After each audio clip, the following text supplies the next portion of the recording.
Folks, I'm betwixt and between on this one.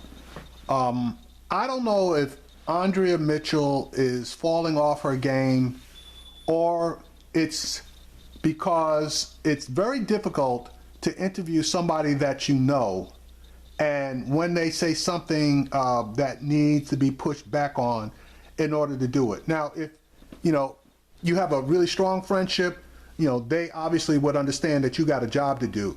But at the same time, you need to understand that when somebody says something that is out of school, you need to correct them or push back on them. Now, she is going to interview Christopher Ruddy, the CEO of Newsmax, I believe.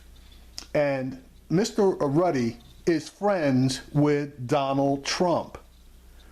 And the story or the subject matter is going to be on what's going down with Reince Priebus.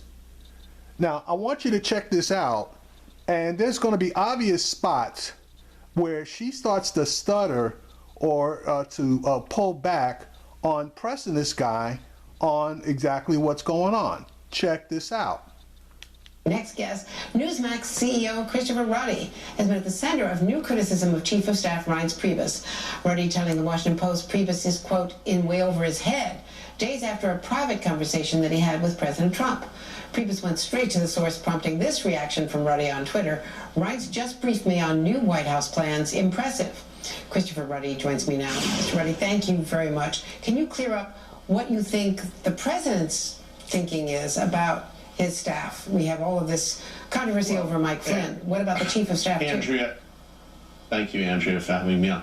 I've been a media commentator for a long time before Donald Trump became president. I was offering my own view on CNN yesterday. I was not representing the president. I don't make a pretense of doing that. If Donald Trump wants people to know how he feels about Reince Priebus, he doesn't need to go through me. He'll go through directly on Twitter or through the press. I gave some criticisms. I did not ask for Reince to be fired. Some people are implying that. Reince, to his credit, quickly called me. He said, look, here's the things I'm doing. We're making changes. We're going to be doing it. You're going to see in the next 30 to 60 days some dramatic improvements. I think everybody agrees there's been some real problems here. But I personally think the biggest problem is the media attacks on the president. Just in the past 20 minutes listening to this show on NBC, we get the feeling the president is not appointing women, which is not true. Just 2 major cabinet appointments. Ivanka herself ran the Trump business. So, the idea that somehow he doesn't like women running things. And then the mass deportation, he's not doing mass deportation. He is removing criminal aliens, which I think everybody in this country thinks should be done. So many good things he's done are not getting out to the American public. And that was my beef. And I think that Reince is, if he can improve that messaging, I think we'll make a major improvement here. All right. She just did an interview that pushes back specifically on what this guy just said. And she's not going to do a follow-up based on the information that she just got. I think the communication on the deportations, let's just point out, I was pointing out that President Obama did these deportations. The Congresswoman was presenting her complaint that she's not getting real information from ICE, and she's asking for a briefing, and they do represent the Congressional Hispanic Caucus, and so their states are involved. And the question here has been, what is the threshold for criminal? Is it just that they are criminal because they came in illegally, some of them 20 years ago, or is it criminal because they are violent criminals? And that's the distinction we're simply trying to ascertain. We have not been briefed on it. Okay, so what she just did there is defend her position instead of pushing back against what he just said.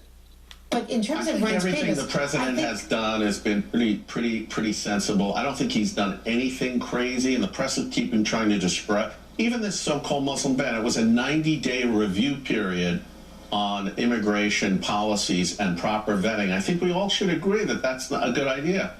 Okay, this guy's a Republican, and whatever Trump wants to do, this guy's 100% on board with Trump, because there's everybody other than the most ardent Trump fan is saying it was a Muslim ban, and even President Trump said that it was a Muslim ban. So again, you know exactly where this guy's coming from. Let me just play the rest of this out. Maybe there's, again, a communications issue, and that's what my problems with Reince was. He says they're taking steps to fix it, and I'm keeping an open mind, but I'm willing to criticize like you are when there's room for...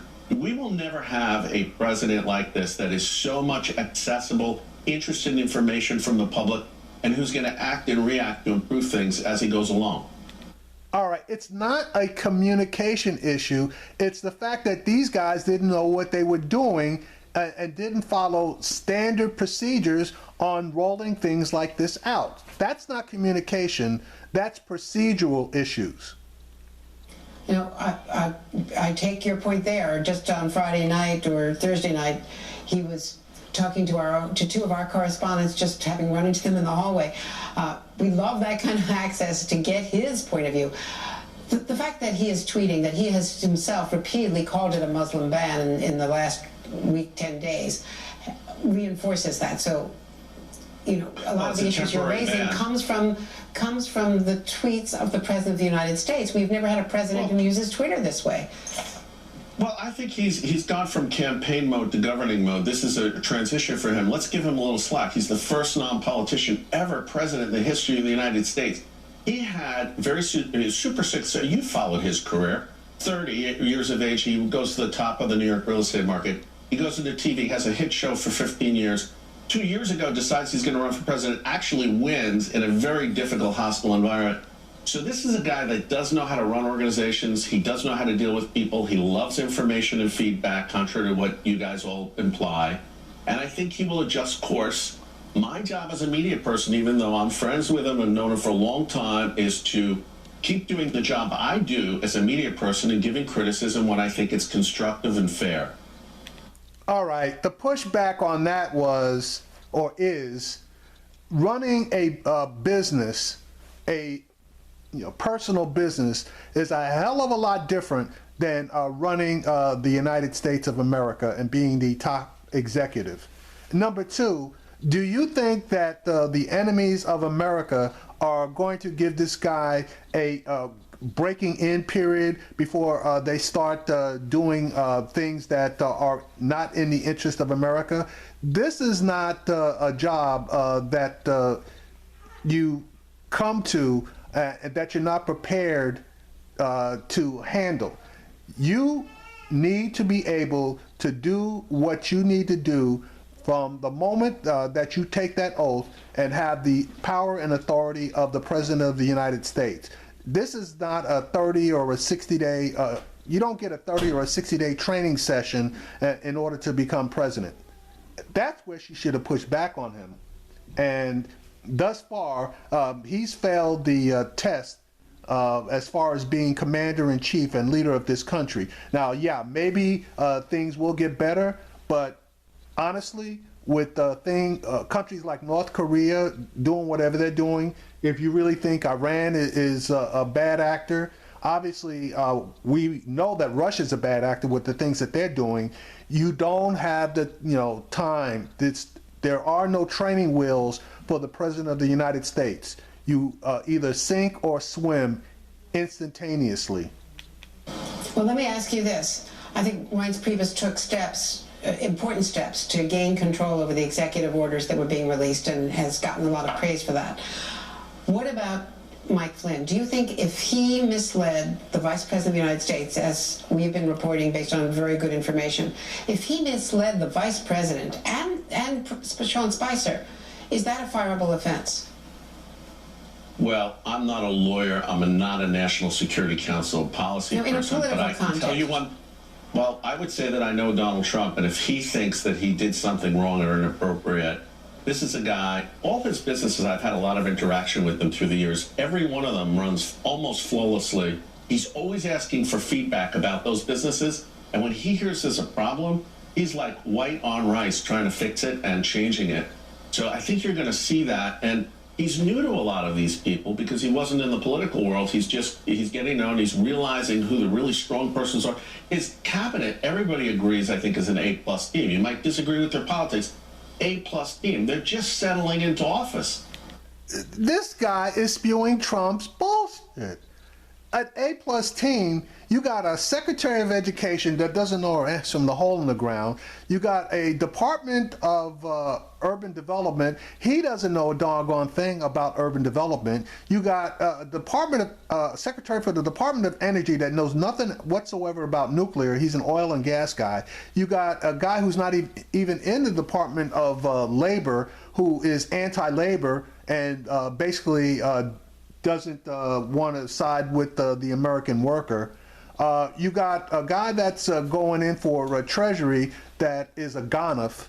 You know, he's a thief. He has thrown people out of their homes when he took over a financial institution and was supposed to try to help people keep their homes. I mean, there are a few good people in there. Short of Flynn, Mathis is well respected by everyone, and even Pompeo has a lot of respect for the people that are underneath him.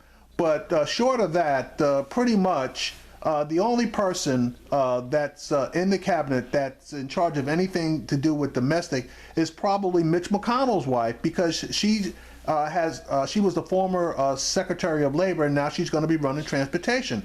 Everybody else pretty much is suspect. So the media has to back off and give him a little bit of slack.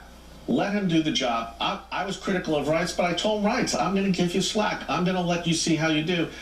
My job is not to call for you to be fired or call Mike Flynn to be fired. And you're doing your job. And I've always respected you, Andrea. I always think you're a tough reporter. You ask good questions. But not today she didn't. I'm going to be honest with you. Because that Mike Flynn situation, it's fish or cut bait. If he lied, which he did, because you know damn well the FBI and other intelligence reporting agencies have actual tape on this guy saying stuff that was out of school. And if Mr. Trump doesn't already have it, all he has to do is ask for it. Here, listen to the tape, realize that this guy violated the Logan Act, and fire his ass.